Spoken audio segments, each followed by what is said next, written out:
E aí, pessoal, mais uma entrevista aqui diretamente do estúdio da Mundo Logística na Intermodal. E eu converso agora com o Gustavo Pasco, que é o CEO da Mercosul Line. Obrigado pela presença aqui com a gente. Obrigado você pela oportunidade, agradecer ao Mundo Logístico aí para poder falar um pouquinho aí do nosso negócio. Bom, você chegou recentemente na companhia, né? E acho que esse é o primeiro grande evento que você está participando como CEO, né? O que vocês estão trazendo de novidade esse ano?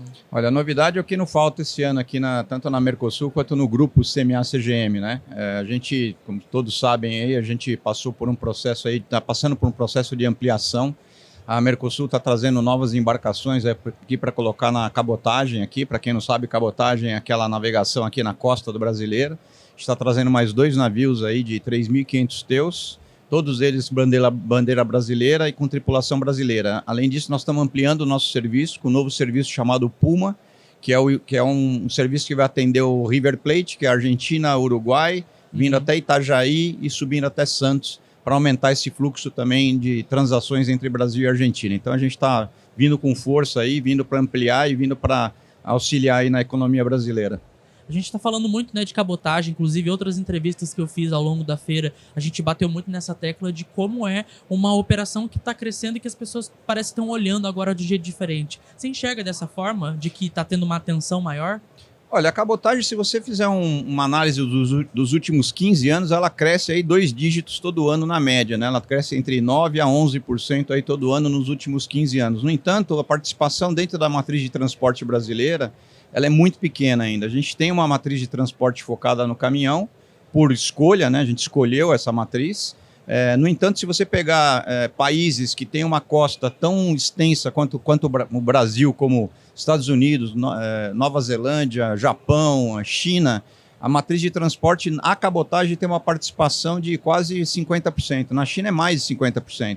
E o Brasil, nós estamos falando de container especificamente, 3% da matriz de transporte. É muito então, pouco, né? a possibilidade e a oportunidade de crescimento é muito grande. A gente precisa, evidentemente, acionar algumas alavancas aí para, de fato, fazer com que esse crescimento, apesar dele ser grande, ele ainda afeta muito pouco esse equilíbrio dentro da matriz de transporte, mas eu tenho certeza aí que o Grupo Mercosul, o Grupo CMA-CGM com a Mercosul Line está investindo muito para fazer essa conversão e está trabalhando bastante aí com nossos governantes aí para a gente conseguir acionar essas alavancas aí, como eu venho falando. E do ponto de vista de vocês como companhia, né, que eu acredito que seja mais do que ter, enfim, eficiência operacional e nível de serviço, é você, de alguma forma, educar o mercado a entender que é uma operação que faz sentido. Como é que vocês fazem isso?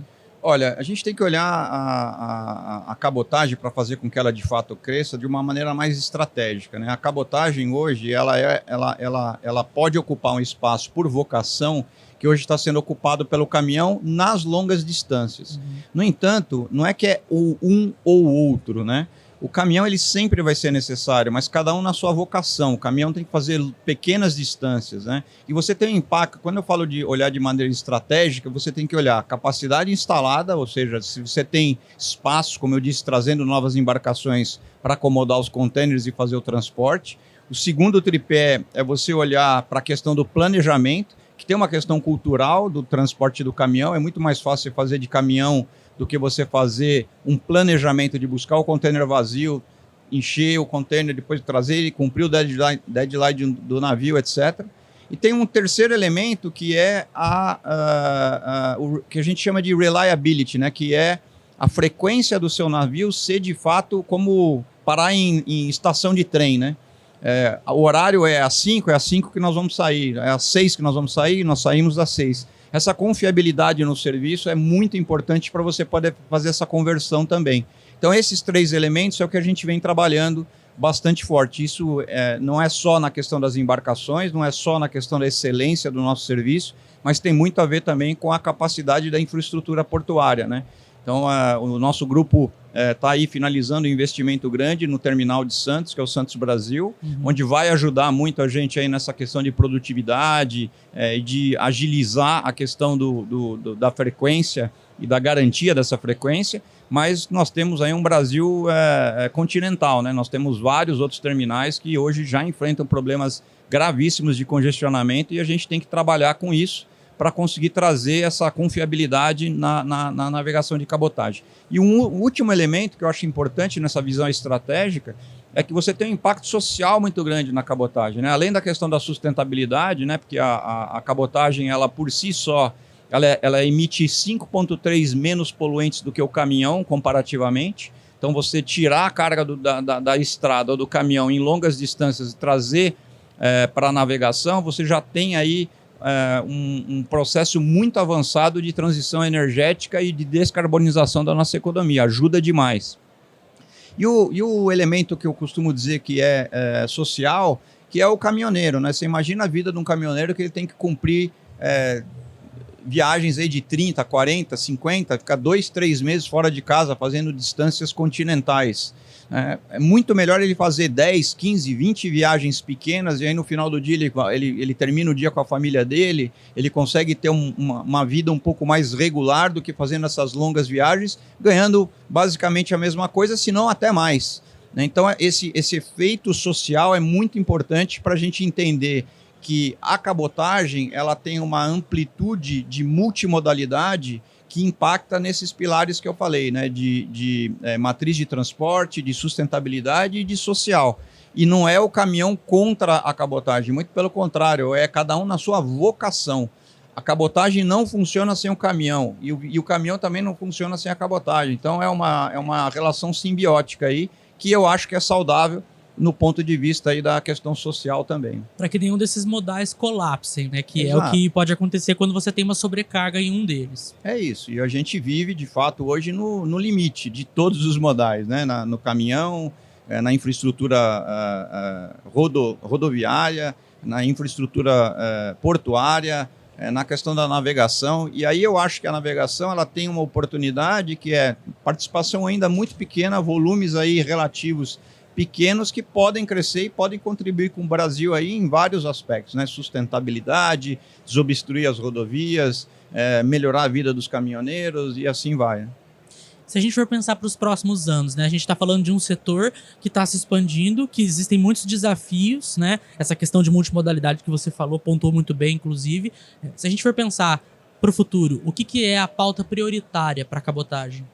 Olha, eu acho que nós estamos passando, na verdade, já por um processo muito forte de descarbonização, né, da economia mundial. Né? A navegação global ela está passando por um processo de transição energética. Então você vê muitos investimentos, a própria CMA-CGM investindo em navios de LNG, em navios de metanol, e-metanol. A gente mesmo aqui no Brasil analisa muito a questão do uso do etanol aqui nas nossas embarcações. Uhum. Mas sempre lembrando que a navegação hoje representa só 3% das emissões globais de gases de efeito estufa. Ou seja, ela movimenta quase 80% do trade global e emite só 3% de todas as emissões. Então ela já é por si só um modal sustentável. Mesmo assim, existe agora uma nova regulamentação do IMO que está trazendo uma sobretaxa sobre combustíveis fósseis. Isso vai fazer com que acelere esse processo de busca de novas tecnologias, seja ela motorização, seja ela de novos combustíveis. E eu acho que o Brasil tem uma oportunidade muito grande com isso, né? De novo, não só trazendo a modalidade cabotagem para uma relevância maior dentro da matriz de transporte brasileira, o que contribui com a transição energética, contribui para a redução de custos também, porque a cabotagem é mais barata em longas distâncias do que o caminhão. Uhum. E contribui também com essa questão das emissões de gases. Né? Você vê aí que a gente vem fazendo um esforço bastante grande como segmento, e não diferente aqui no Brasil. Né? Então essa transição energética também ajuda o Brasil a acelerar o processo de descarbonização. Bom, boa sorte, bom evento para vocês. A gente está no último dia já, mas desejo bons negócios e muito sucesso para vocês. Obrigado pela presença. Obrigado pela oportunidade e contem aí com a Mercosul e com a CMA aí para a sua logística e o seu supply chain. Pessoal, continue acompanhando na Mundo Logística. Aqui a gente traz sempre para você o que é relevante para o setor. Até mais.